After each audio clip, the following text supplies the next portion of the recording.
Welcome, everyone. Today's lecture is by Dr. Carola Hein, called Valuing Water, Culture, and Heritage. This year, the lecture theme for our College of Environment and Design guest speaker series is Blue, Gray, and Green Infrastructure. We're particularly honored to welcome to the university Dr. Carola Hein. I first met Carola during my doctoral studies. I read her book on Tokyo planning, and I decided to cold email her to ask her questions. She responded generously and quickly, and I soon swept into a global conference on port cities in Philadelphia and the Port City book that resulted from the conference. I was grateful, and I still am. She's a mentor to many, and I count myself as one. Her work on the global petroleumscape, energy transition, and international planning history are just part of her work up till now. I'm excited to see where things will go from here. Dr. Carola Hein is professor of the history of architecture and urban planning at the Technical University of Delft in the Netherlands. She's founder and director of the Leiden-Delft Erasmus Port City Futures program. And she's also professor at Leiden University and Erasmus University, Rotterdam. Since 2022, she holds the UNESCO Chair for Water, Ports, and Historic Cities. So she's just arrived from last week's UN Water Conference in New York, where she participated in multiple high-level discussions on ways to improve design with water, water management, and issues of water heritage. She's a global leader in our fields of planning and design for waterfront cities. The programs in our College of Environment and Design include landscape architecture, urban planning and design, and historic preservation. So her work speaks precisely to the cross-sectional possibilities for our fields in both research and practice. A few thank yous. The lecture is co-sponsored by the Wilson Center for the Humanities and Arts. So I'd like to thank Director Nicholas Allen and Winnie Smith, who is here.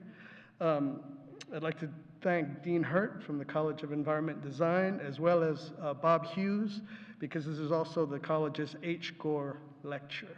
So we're happy about that. We also welcome the broader university community, particularly those who participate in the transdisciplinary water certificate program. And finally, there's an exciting series of lectures this week sponsored by the Institute for Women's Studies as part of Women's History Month, and Dr. Hein's lecture fits very well within that exciting schedule. Please join me in welcoming Dr. Carola Hein to the University of Georgia.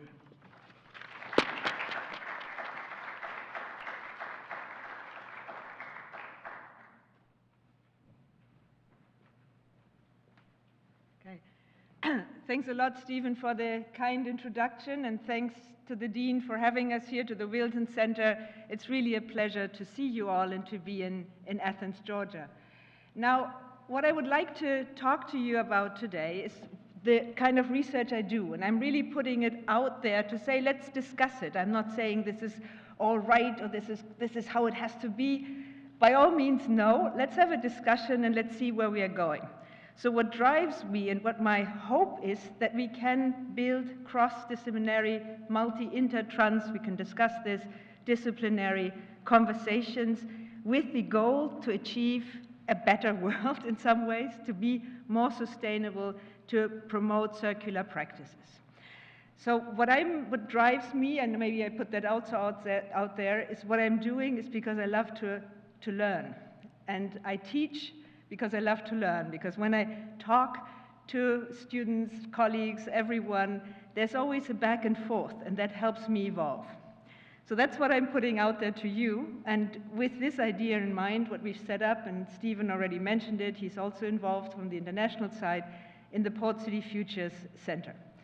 Now, the idea behind Port City Futures, and this goes back to where I come from, which is what I would call the spatial sciences. I have a deep love for everything that is spatial, architecture, buildings, infrastructures. You mentioned blue, gray, black infrastructure, territories.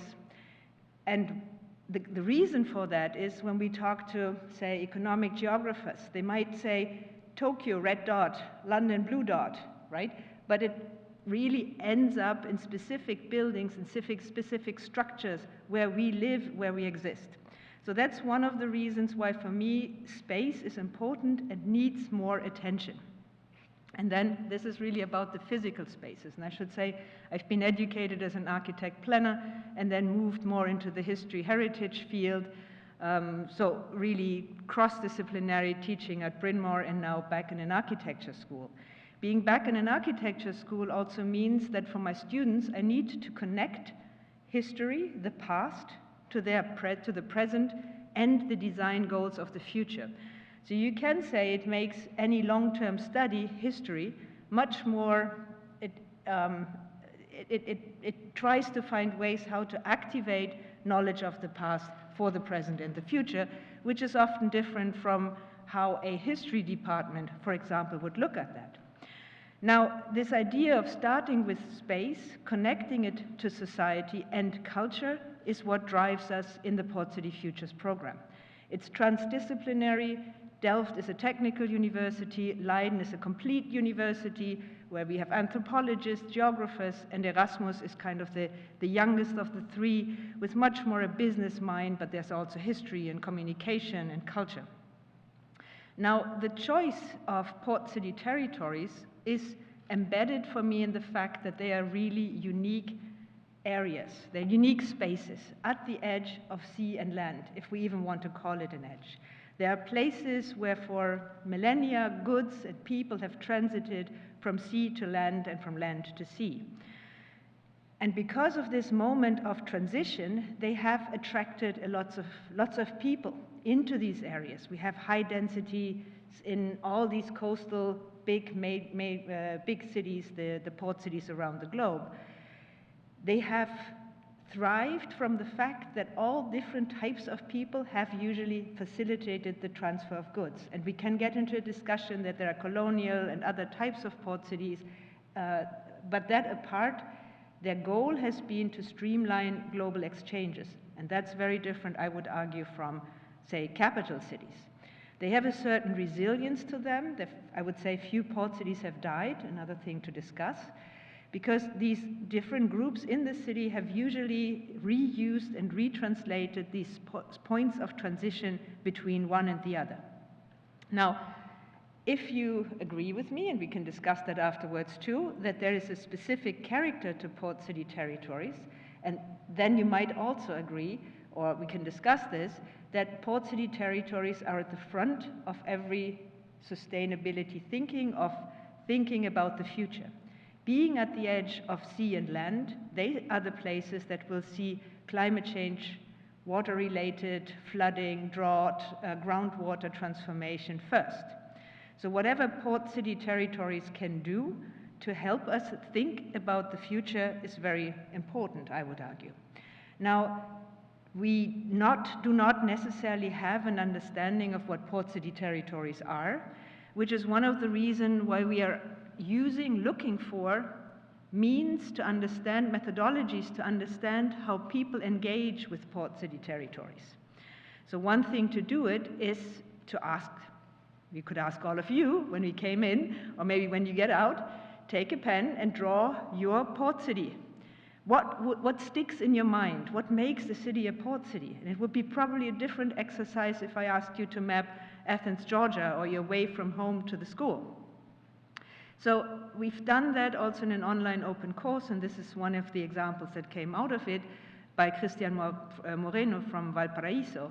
And you see that he has a very good grasp on water itself, on the ocean, of the rigid port, as he calls it, or the fluid port, the places where the port activities have to be and where other waterborne activities like swimming could take place. Now, he evidently is an architect, makes for a very beautiful sketch, perhaps even too concrete because he depicts reality. And we also get sketches like this one. Well, here is something about maritime culture, and there we have garbage disposal. And that gets much closer to this idea of trying to capture what sticks in our minds. And that's part of what, for me, identity entails. What is the part of the town that individuals see, but also that a community might agree on in terms of mapping it? We've done it with students in our courses, and when we ask them to draw the city of Rotterdam, we get very different answers than, for example, the port city of Rotterdam. And all of a sudden, as soon as you say port city, it almost turns into pure port discussion and not a port city discussion. So what I'm interested in is actually captivating these edges, the intersections where the port lives in the city or the city lives within the port. Now, as you can see here, there are lots of different examples. Maybe it's very small probably for you, but you can see the Erasmus Bridge here in Rotterdam. It's coming out as one of these moments where you transfer across the river and which might be related to the port city territory. Now, the idea is to capture the identity, the culture, the mindset that drives a port city territory and ideally to act upon it. And what we are trying to do is not necessarily only the big icons like the Erasmus Bridge, but I had one student at some point saying, okay, he or she drew a bench. And everybody said, well, what's this bench about? Well, it's the bench where I had my first kiss. And so this can be a completely ugly bench, but for that person, it's at the heart of their identity or their being in some ways. So if we can capture these different meanings through, for example, mental mapping, we might be able to activate them and actually contribute to re-anchoring the port inside the city. Why am I saying this? When we look historically at port cities, because people were working there, they had to go into the port and back out, which means that we had places in cities, coffee shops, eateries, headquarters, where the meaning of the port was constantly exchanged within the urban territory. With containerization, we lost this link. At least it seems so. But if we were to look closer, I would argue that the link still exists, even at a different scale, but we're usually not highlighting it. It exists in 24/7 supermarkets that are somewhere out there in the logistics districts. We didn't get to check if there's one here, but that would exist, for example, in Bremerhaven or in Dunkirk. There's a container church, often for example, Polish truck drivers who go on the ferry. So there's a need to re-identify, in my opinion, these links between port and city so that they can work collaboratively towards a more sustainable future. Now, we could do the exercise in a different way, and I'm just showing you what happened on my iPhone or my phone. So I just looked at where is the masses of the pictures that I take. Now, my hometown is Hamburg. You'll hear me talk about it multiple times. And so every time I go back and forth, I get fascinated about the water and the river and the port. So the majority of my pictures are actually here somewhere along the river Elbe. And I can zoom in. So you might want to try what your port city image or your water image is actually according to your phone, whatever thing you use. So these kinds of port installations have fascinated me, and the way in which the water comes into the city is for me definitely something that creates my identity about my hometown. Now, in the way of potentially activating this, it means that we, and this is an example from Rotterdam, how can we re-anchor the port in the territory, in the city and the territory, rather than seeing it only as an entity that is there to transfer things. So why is this a problem, particularly in terms of circularity and sustainability? We've developed ports as these transmitting agents. Ships come in, oil, logistics, container, whatever comes out and is carried through into the hinterland. In the case of Europe, Rotterdam, for example, it means that the oil that comes in goes via pipeline to Germany and Belgium. You could turn the entire Netherlands green and you would still have an oil problem because the port serves the next country over. Now, if we rethink this global transmissions, we should actually say that at each, let's say, each turn of the wheel, there should be both benefit, there should be a benefit for the locality where the port is placed in. Currently, we're not doing this because shipping across international waters, that's where we can dump, or people can dump waste or burn the bad oil. So that pollution is often not regulated. So the idea behind this is how can we localize these global flows. And that's actually also something that the OECD has just been talking about at the UN. There was an entire session on localizing the blue economy. And they are talking about a city basin approach, which is, I was really happy to hear that because it's very close to what I would say. We need to bring back the territory from a watershed approach and design sustainable practices there. So that could be something we can come back to in the end when we have a conversation, and I'll probably allude to it in between. Other than, who's familiar with the concept blue economy? Ooh, maybe I should say something now. Okay, so 3, 4 hands up. So very briefly then, in Europe it has become quite hot recently. So the idea is, what are the economic practices, blue economy, that involve water, maritime, marine practices, and how can we make those more sustainable?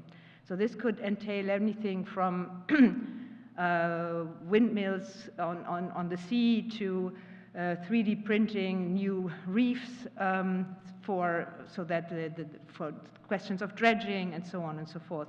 So everything that's related to the blue, the maritime practices, I would say, very roughly.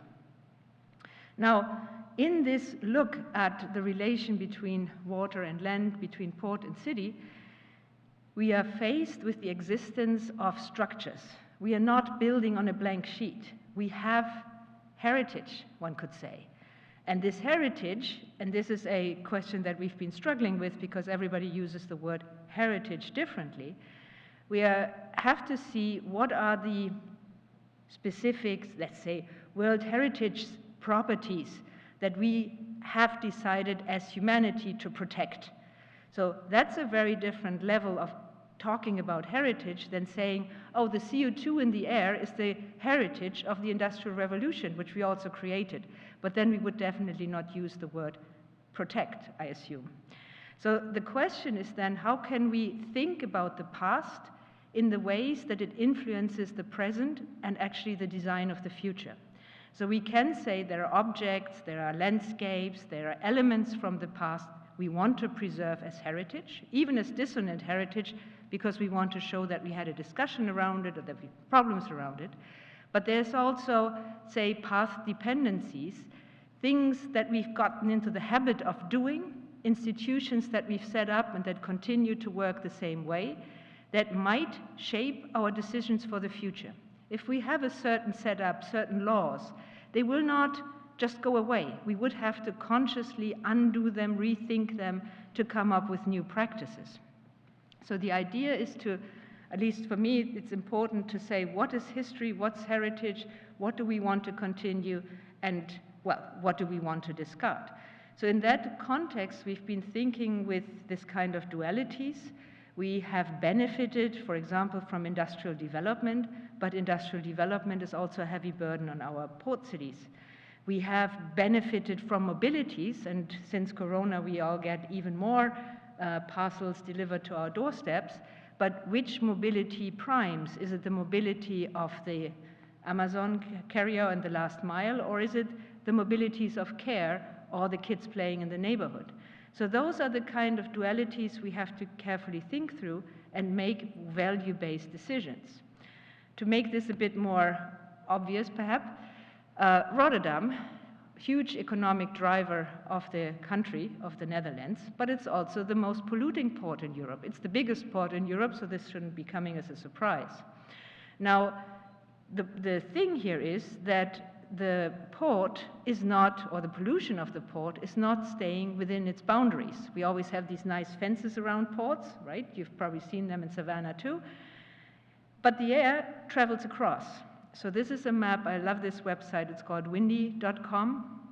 I should have taken a picture for Savannah today. Didn't do that, but you could all look it up. And windy.com shows both the pollution on the sea, so by the ships, and the way the industry is blown into the territory. And some of these numbers are definitely above the upper limits that, for example, the European Union has been having. So what you see here is the port area, this long thing, but the polluted air doesn't stay there. It blows into even the rural areas. Now, you could say air pollution is bad, and I completely agree. But it's also a question of what do we actually look at. So air pollution is bad for us, but we know, one, where it gets out, but we don't know exactly what it does to each individual.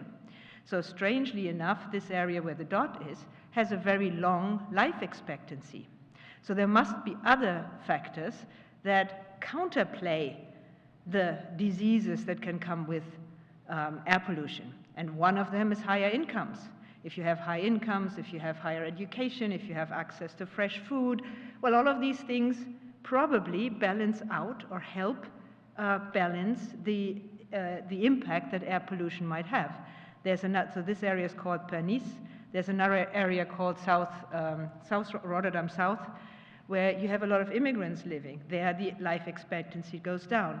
So this question of benefits of being in a port city territory and the negative externalities is something we really need to look at. Now, if we take it this way, what I've been trying to think about is to say we need to look not just at a city or at a port or multiple ports, so we need to overcome this thinking of artificial boundaries. As I just said, the air pollution, the water pollution goes way beyond it. And in order to think a territory, we have to start on the sea with the ship, with the drilling platforms. Whoops, where's my cursor? Here. The drilling platforms, the pipelines, and go all the way into the hinterland to talk about the logistics centers, the dry ports. And when I talk to ports, many of them don't have a water problem, they have a hinterland problem, which means how do they get access to the hinterland? And what is then interesting also for us is to see these are all the spatial structures that that are related to the transmission of goods and people, including the headquarters, the housing, the infrastructures, etc. But it's also a question of how they are represented, how we paint, talk, discuss in the media, ports and the goods that travel also helps or disturbs the movements across the sea. So what I've been trying to do is to put the sea or water central to our investigation. Because if we start thinking from the sea, rather than, and particularly in Europe where we have so many different countries, from a nation-based approach, we all of a sudden get a very different picture of what's actually going on. A ship can decide to go to Germany, Netherlands, France, within a short distance. But if we write our histories only from that national perspective, we don't necessarily get the comparison. So what we've been arguing in this book, Urbanization of the Sea, is to say that we have to look again at water. And what we mean with that, with Nancy Cooling, is to say that the sea used to be a place of sea monsters and knowledge and all kinds of imaginaries and inspirations. And even if you look at historic maps, you will see all kinds of things that we don't draw anymore today. It has been wiped blank. It has become like a clean slate. And once things become a clean slate, particularly during industrialization, we tend to just dump whatever we can into it, right? More ships, more drilling platforms, more pipelines, because it's just water, right? We forget about the depth of the water, the animals in there, the plants, the fact even that we get our food from the sea often, because we separate different types of water out, and we seem to be thinking, this is the water that I swim in, this is the water I drink, this is the water of the fish, this is the water of the ports. And we tend to forget that this is just one water, and that we might be actually eating the fish that has been polluted by the company, the industry company, whatever, 100 kilometers up. I just recently talked to someone in the Netherlands and learned that, for example, on the river Schelde, you could eat one fish a year, and then you've reached your maximum of chemical input. So what we've been trying to do is to understand the different ways in which port city territories engage with the sea and the hinterland.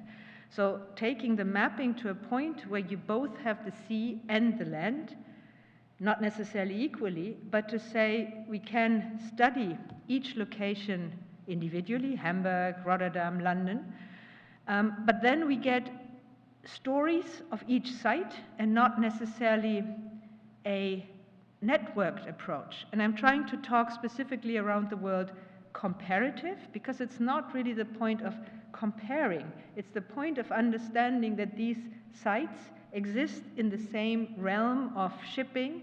They host the same ships, and yet each of them reacts very differently. To make this perhaps a bit more precise, when I was living in Philadelphia, I always wondered why, and that was kind of my question in my head, why did Philadelphia always seem to make the wrong decisions compared to Hamburg? And obviously that's not a good question to ask, but that's where I started. And we tried to figure out why Philadelphia, since the beginning of the 20th century, for example, stops dredging. Now, stopping dredging may be a good thing to do, but in terms of hosting shipping, that's not what helps you stay as part of the bigger shipping networks.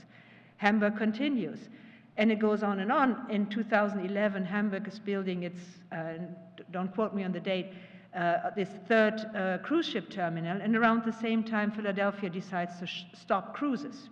So for some reason, Philadelphia was backing off the whole maritime and shipping business, which in the end is not surprising because the biggest employer in town is the university. So they are not really interested in facilitating that kind of shipping or even waterfront redevelopment until the moment when Harry Steinberg actually got a coalition together of press, a philanthropy, and the university to rediscuss the planning of the waterfront.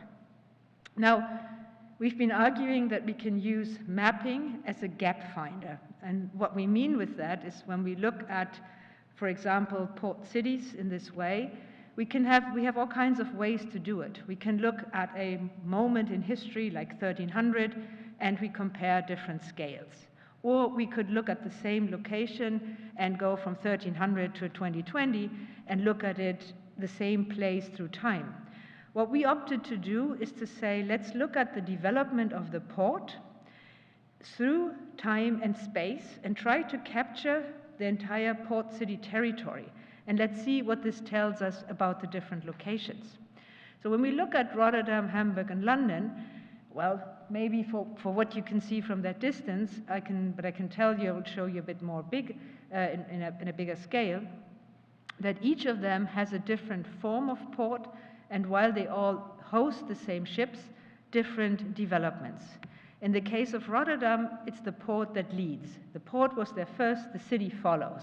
And literally you see the port creeping out away to the west, and then there's a multitude of cities around it. So whenever we talk about the port city of Rotterdam, we miss the fact that it's actually a cluster of multiple cities, and that there are small municipalities that are abutting the port itself. Another reason why I think we need to reconceptualize it to talk about the port city territory. In the case of London, we see the port outside the city, but more for the reason that I would argue the city is too strong. So at some point, the port just escaped by private development.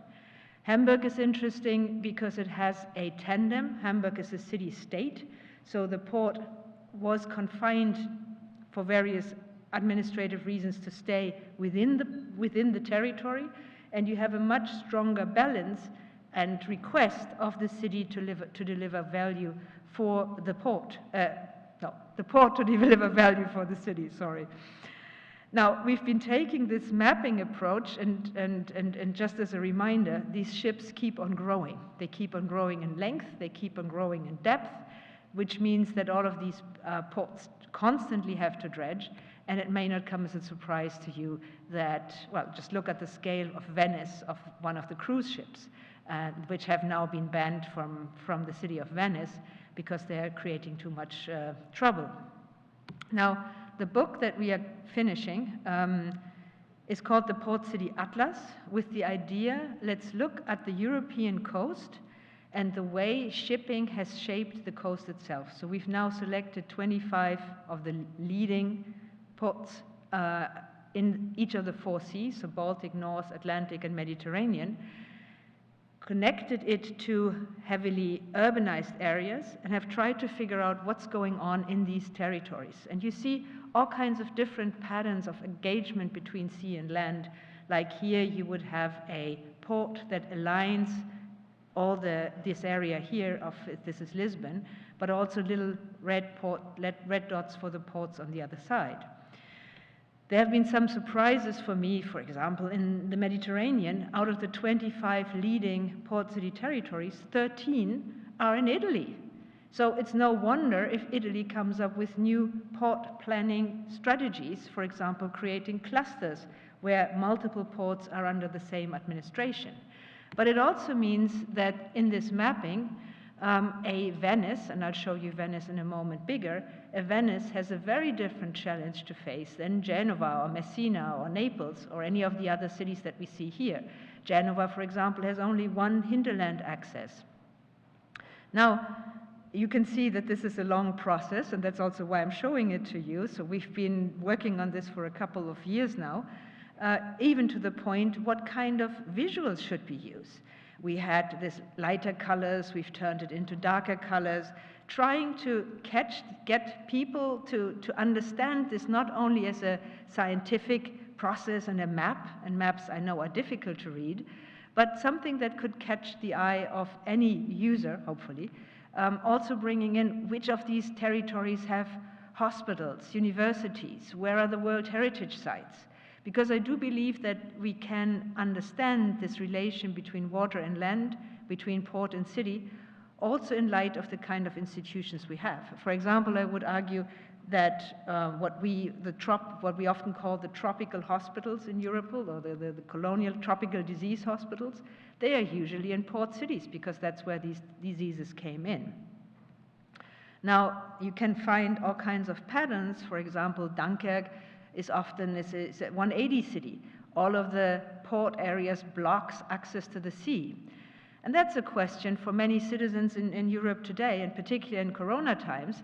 If someone in Marseille is living behind the port, we have Corona, you can't get out. You can't go to the sea because the port is completely blocking the land off. And the port of Marseille, for example, opened its gate to let people through. Or a port like Antwerp, which is a kind of river port, where you have port activities on both sides. And then you see this area here, which I'm going to talk about later. And Stephen and I yesterday had a nice drive through Savannah, asking the question, where do we find intersections and conflicts, possibly, between wetlands and ports?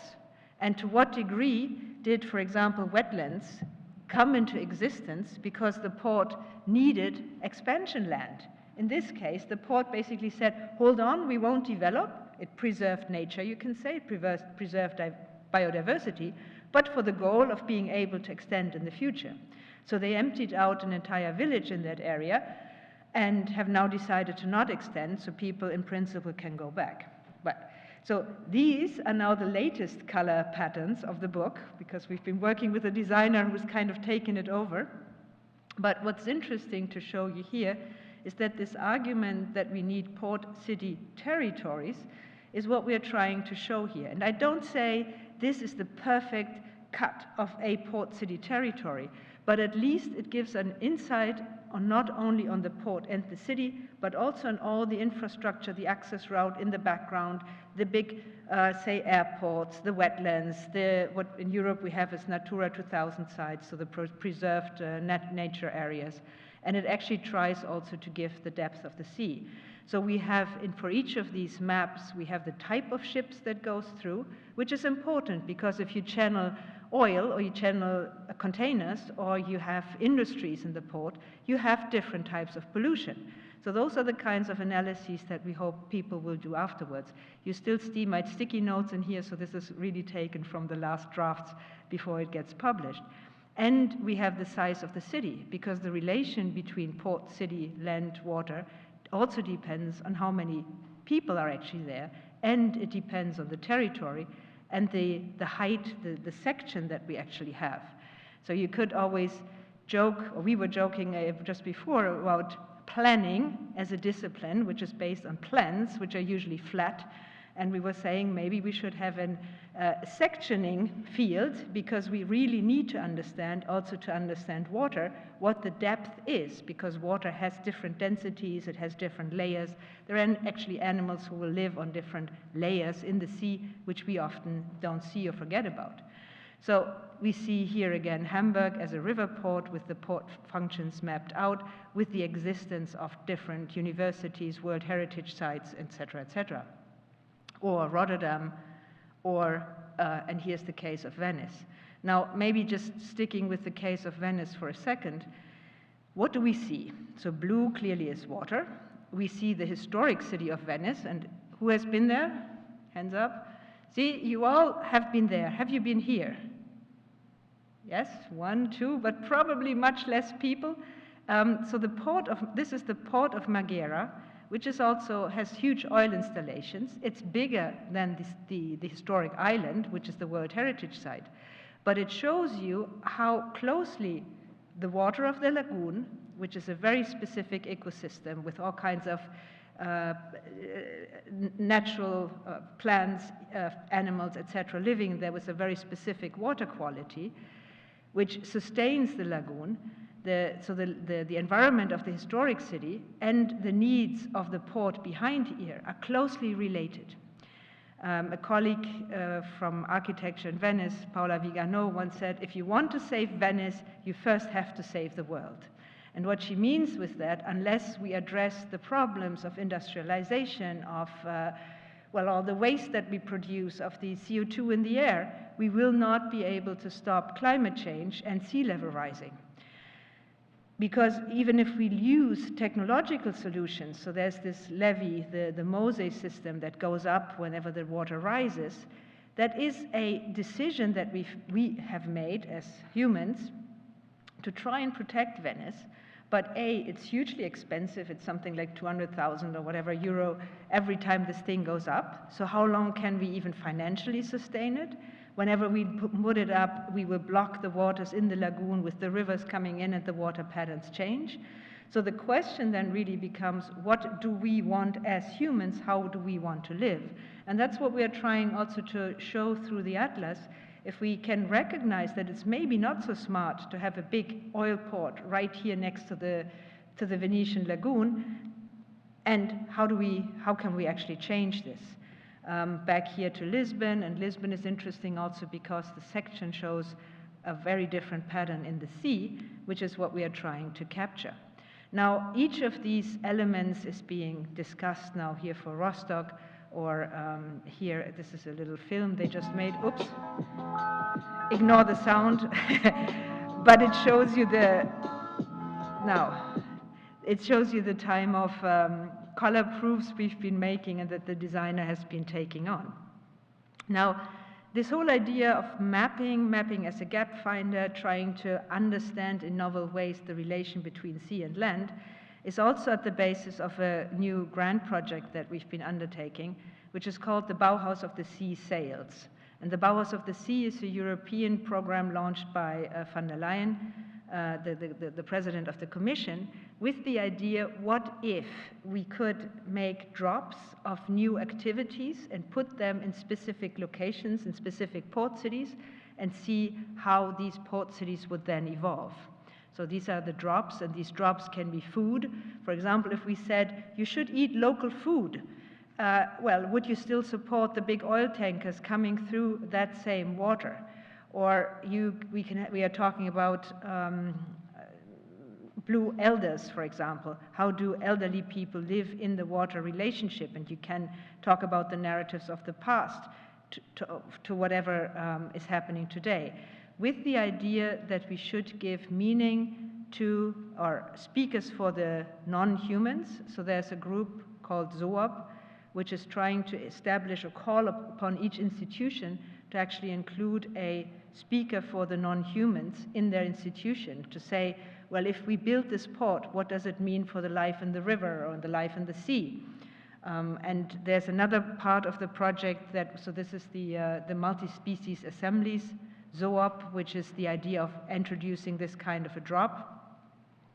And there's another idea that we are following, which is the future tidal architectures for coastal areas, to actually get architects to think about, and planners or urbanists, to think beyond architecture as a fixed object, but to include architecture into a changing concept. So the two things that we are currently working on is making the atlas that I just showed you into a web platform where you have both the fixities of sea and land, port and city, so the buildings that don't move, have the flows of income, life expectancy, CO2, etc., that I showed you, and on top of that, narratives.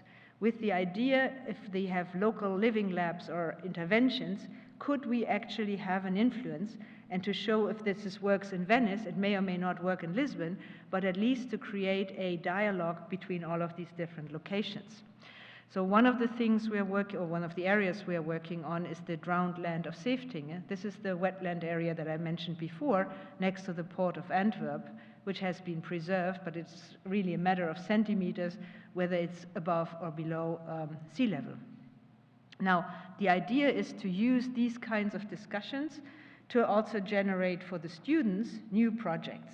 And these projects can take all kinds of forms. We have a little site on our website, on the Port City Futures website, with projects that students have made in a course called Adaptive Strategies or Design at the City. So you can see some of these interventions. And they may lead to projects like this was a design project for Rotterdam 2080, where the students designed everything from bird landing grounds to energy captivating devices that float in the air to housing districts.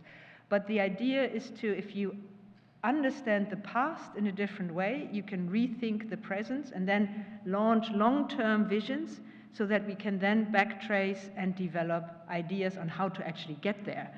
And the students in my courses would also do dystopias or utopias and dystopias. And the power, I think, of architecture students is often that they can very good visualize things, and these visuals as a single point on the horizon can capture the imaginary in different ways. So this would be cleaning up after a refinery and finding ways to reuse the soil.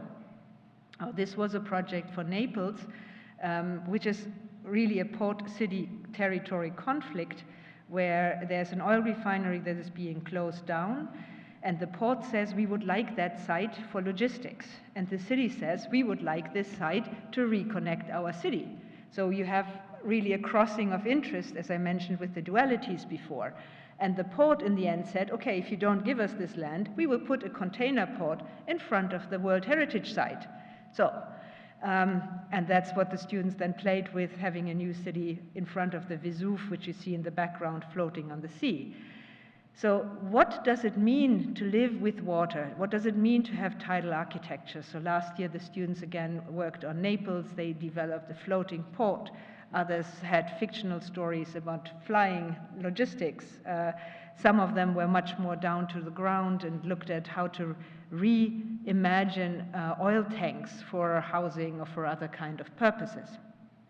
And these ideas often also go back to events like the explosion in the Beirut port, where large parts of the city were destroyed, which was one of the other themes that the students picked up. And with this idea of living with water, this was a recent graduation project. Lily, interestingly, picked up the idea of how can we imagine, for example, a marketplace that's half on water, half on land, a gym that is half on water, half on land. And so these are the kind of ideas on tidal architectures that have been evolving there. Now, I want to make one more step, if I may, otherwise you have to stop me in terms of time. So the idea with this is, how can we bring the concept of water, culture, heritage, sustainable development closer to a broad range of professionals? How can we open up this discussion? And one of the things we've launched in that aspect is the blue papers. You can zoom it, but maybe Stephen also has one or two issues of them in there.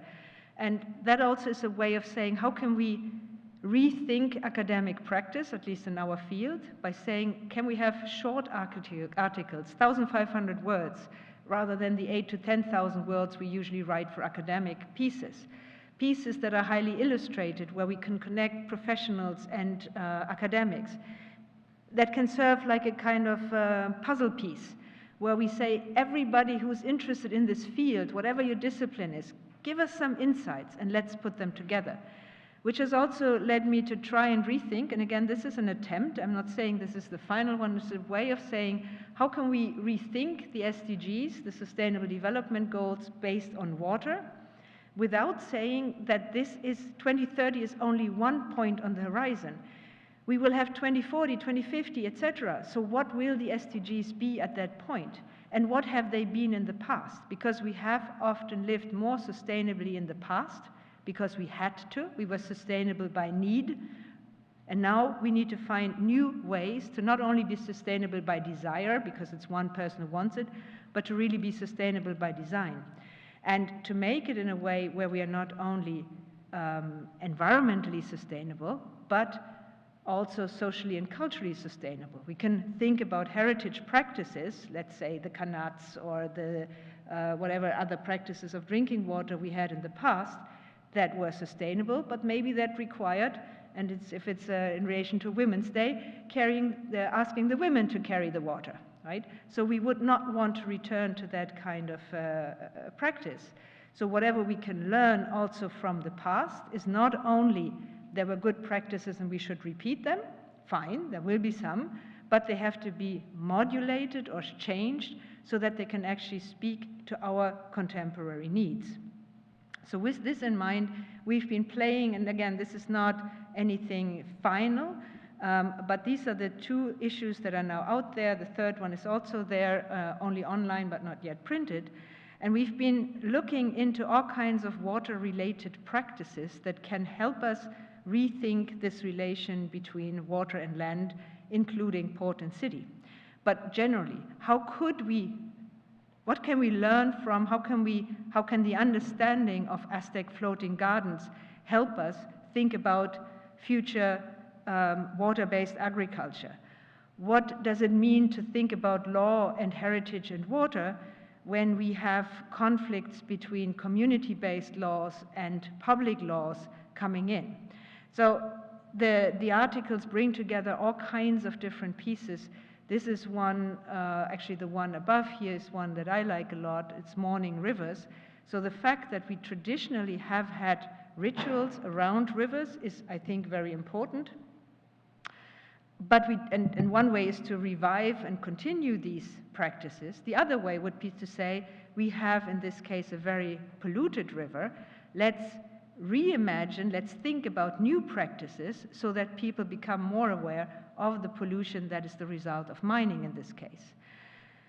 We need new methodologies to actually capture this complexity. For example, colleagues have been developing shared analytical systems of drawing water systems and their extensions. Others have been working on economic patterns of how to analyze the water canvases. So this is the industrial canvas. They have 3 water canvases, one on industrial water, one on drinking water, and the third one I'm blanking on. Maybe that one on the, so they have measured the amount of water that's drawn out of the polder and pushed into the sea. It's about the same amount that actually the industry needs for the water it needs. So if you were to reconnect these systems, you would actually save a lot of fresh water. And we've been trying to do this, if anybody is interested, in open access courses where we're trying to give new perspectives of methodologies, tools to raise a new awareness around water, including a new game which is called Water Values. So with all of these ideas in mind and these attempts to change the thinking about water and land, about history, heritage, culture, and we can come back. I'm trying to work on this to really map out what this actually means, but it might get too long at this point. So let me give you one more example and then I'll stop. With these things in mind, architecture student, one of my students, developed a water temple. And what he did is to say there are so many different types of water, groundwater, drinking water, etc., mist in the air. This is all part of the same water cycle. But he wanted to make peace between Israel and Palestine and wanted to use water as part of it. So he designed these kind of water temples where all kinds of water practices from the area were brought together as a kind of community center approach to connect different communities. Now, with these elements, so we brought the blue papers to New York for the United Nations to offer it as a platform to facilitate conversation across disciplines, across practices, to create a meeting ground. And same thing for the game or for the course. So it's really an invitation to participate, and together with that we wrote up with several colleagues a list of commitments, so that several of the UNESCO chairs would come together and facilitate platforms for exchange, to bringing people together. So I have, this is not the final list, but something along these lines. For example, supporting the World Inventory of Water Museums. So it's an attempt to activate the work that we are doing, and we might be stepping on very different disciplinary feet, but so it's really an attempt to generate a conversation. And so with that, I hope I have opened some questions that you can respond to, and we can come back to slides or bring in some of the ones that I skipped so far. Thank you very much.